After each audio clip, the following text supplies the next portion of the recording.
Ask most people what the First World War was all about, and you'll get a standard response. Mud, trenches, stalemate. But look a little deeper, and you'll discover that the First World War was also a time of sweeping military evolution that changed the face of warfare. In June 1917, a small Belgian city was the scene of one of the first all-arms attacks in history, a revolution in combat that paved the way for victory in World War I. Come with me as I explore key sites from the battlefield and tell the story of one of the most successful attacks of the First World War. This is the Battle of Messines.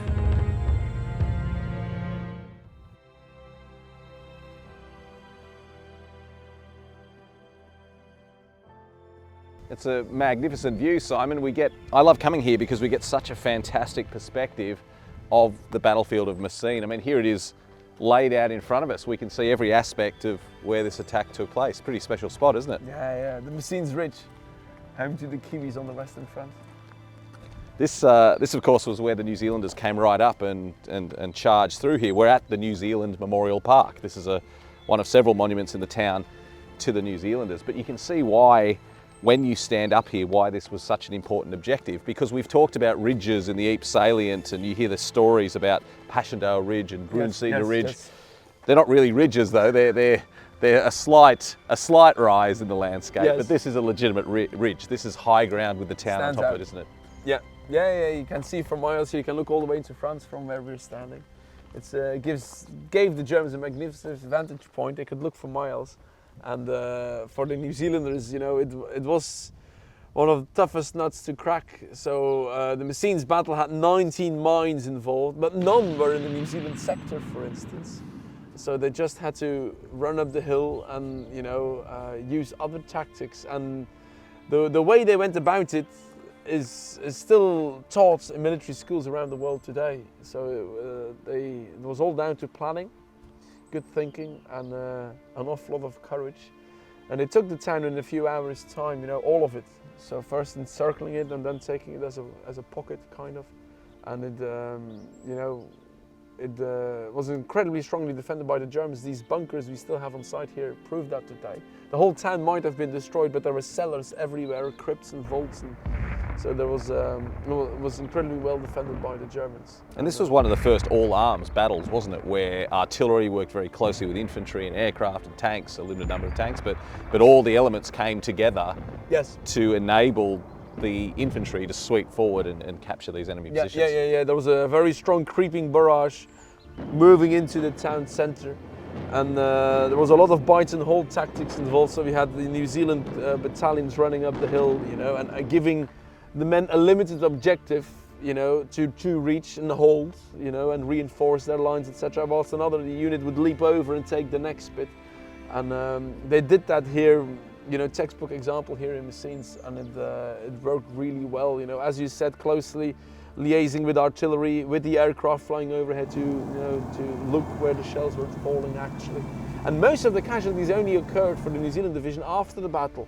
So they moved around very well, and when then news came of a German counterattack and a German barrage coming in on Messines, they requested to redraw, which was denied. There wasn't enough shelters left for the New Zealanders to hide in, and most of the casualties actually occurred after the battle, after the initial attack on Messines. So we're looking out at a panorama of the battlefield, aren't we? That's a New Zealand start line there. The Australians are over here. British troops, we should not forget about our friends from Britain, are over on this side, and Irish, sweeping forward up the whole ridge. The Irish as well. Yeah. Well, they were all, an awful lot of these Kiwis would have been born in Australia and England as well before the war. So, but if you look at New Zealand, the population of 1 million at the time, if you look over 100,000 joined up, it is incredible to see how many volunteered to come from the uttermost ends of the earth, as they say, to come and fight here in little Belgium. And if you then look at the casualty rate of the Australians and the New Zealanders, it is mind-blowing. It really is to us Belgians. It is something we can't comprehend, and we will forever remember. Well, one of the things that caused those high casualties is defensive positions like this one we're looking at here. Yes. So let's go and have a closer look at this German pillbox. It's a pretty massive structure, Simon. I mean, look at this. I really like this pillbox because it's such an interesting design. It shows all the elements that the Germans were employing in this defence in depth. And once they'd taken high ground like the Messines Ridge, they were determined to hang on to it. And this was an extremely effective way of doing that. You know, German soldiers here with machine guns were extremely well set up to take on the New Zealanders and the Australians over to their left. Yeah, you climb up the fire step, put 2 machine guns on top, and you can, you know, annihilate anyone running up the hill. You know, you have the supreme view and you can see everything that's happening. So taking these out was not easy. And the Germans garrisoned this very thinly, you know, only enough men to man these machine gun nests. And anyone else was kept in reserve to counterattack if they did take it. You can also see that the back is very small. So if the Kiwis were to take it, the Germans could knock it out with 1 or 2 direct hits, you know, just blow away the fire step, and it's vulnerable from the back. So that's a deliberate tactic to keep the back wall thin so that the enemy couldn't turn it around and use it against you. Yes. Very clever. As they did, you know, at Hill 60. But you can see how this works. So you've got German machine gun crews sheltering in here, just hunkering down while the barrage blasted over them. Then as soon as the barrage stops, they know the attack's coming. They rush out, they climb up the steps here, up on the top, and then they get their machine guns into action. And you can even see here they've got little cubby holes where they would have kept grenades or spare ammunition ready to fight. The thing I love about this story, though, is the New Zealanders didn't give them a chance, did they? They swept over this, and the accounts I read said the Germans were still inside when the New Zealanders came forward because the artillery was moving so efficiently, the Germans had no chance to get out and man their guns. So these were actually taken without the Germans putting up too much of a fight from here. Yeah, textbook example. It went so smoothly, so quickly with the barrage. You know, the barrage was also so strong that the Aussies commented sometimes it looked like a rolling bushfire. You know, you couldn't even look through it. You couldn't see what was happening behind them. And this is what I love about coming to the battlefields. People say, why? Why can't you just read a book or read some records? And look what we've got here. This is history. This is the most solid, tangible example of history you'll be able to see. It's just extraordinary. Yeah. You can touch it. You can see what it is about. You know, you can feel it, and especially walking on those cemeteries and memorials gives you a feeling you won't get reading any book. You know, it's very much part of our daily lives here, but still it reminds us of what happened, you know, and it is something we should never forget. And certainly for Australians and Kiwis, it's so important to come and see these places, you know. If you'd been lying here for 100 years on one of the cemeteries as an Aussie or a Kiwi, you would want your family to come and visit your countrymen, you know. They remember their soldiers where they fought on the exact spot on the battlefields, and also the missing ones. So New Zealand has various memorials to the missing, not on the men engaged in Ypres, but on the actual battlefields where these lads still lie today very often, where we still find them. Sometimes they get reburied. So on every Anzac Day we also gather here in Messines with half the townspeople to remember our brothers from New Zealand. And as it says on the memorial, from the uttermost ends of the earth, it really is very impressive that people came all this way to fight for a country they had never heard of.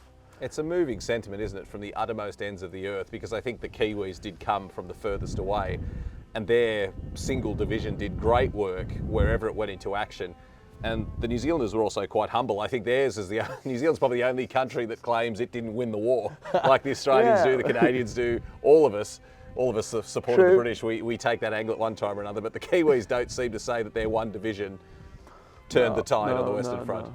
No, but they were vital, and they were very courageous, and some of the things they did here. For instance, they liberated Messines. If you come here on Anzac Day, it's very moving to me. When I drive through the city, every house has a New Zealand flag flying. You know, they're everywhere. The whole town's covered on Anzac Day. Even during COVID, you know, people remember it. And the ceremony is always kept going here, however small it is. It's very important to us. We're very proud of that Kiwi history here in Messines. It's a little bit of New Zealand in the heart of Belgium.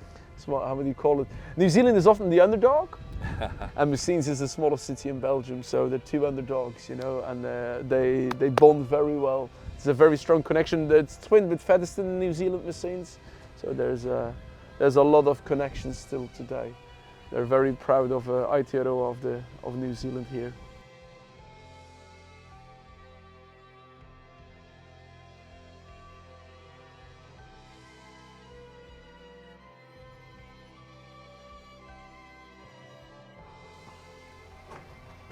After you. Wow. Stepping back a millennium ago. A great spot. It is, and it's all thanks to this lady here. This is Adela of Messines, or she has many other names, Adela of France. So she was basically the mother-in-law of William the Conqueror. After her little venture into England and her stay in the Tower of London and all that, she moved back to Flanders and decided to move into a monastery, and why not build a new one whilst you're at it, right here in Messines. So she gave Messines city rights, and after her passing away, she was buried somewhere in the crypt of the original church here in Messines. And still Messines today is officially a city in Belgium, the smallest one we have in size, and it's all thanks to this lady. Now, during the First World War, everything above ground was completely demolished, and that emphasises why places like this, spaces like this, are so important, because they provide protection below ground, Yes. which was essential to the troops, wasn't it? Yes. So what would have been going on in here during the First World War? So during the First World War, the whole of Messines had cellars underneath the houses, which were then interconnected. The stories go that the locals here on Halloween's Eve were hiding below ground, and they could hear the cries of the Indian soldiers fighting the Germans on the slopes of the hills, or saw the London Scottish coming through in the evening, counterattacking against the Germans. But it was to no avail. The Brits had to leave Messines in German hands by the 1st of November, and it was only retaken by the New Zealanders on the 7th of June 1917. So the Germans got to reinforce it for several years. So they were here for 2.5 years, effectively. Yeah. Yes. And what would the Germans have been using cellars like this for? What would these underground tombs, these crypts, what would they have been doing during the First World War? You had headquarters close by, for instance, the regimental aid posts, communication centres, accommodation, for frontline troops as well, who are ready to counterattack, for instance. So for various things, they would have been used. And while this whole monastery had these gigantic crypts underneath, these cellars, vaulted ceilings, which were very old, very strong, very thick. So ideal for wartime environment, yeah. And I have to ask the question, this church, this crypt, is very strongly associated with the mythology of Adolf Hitler during the First World War. You're a historian, Simon. What's your view on the whole take of Hitler and Messines?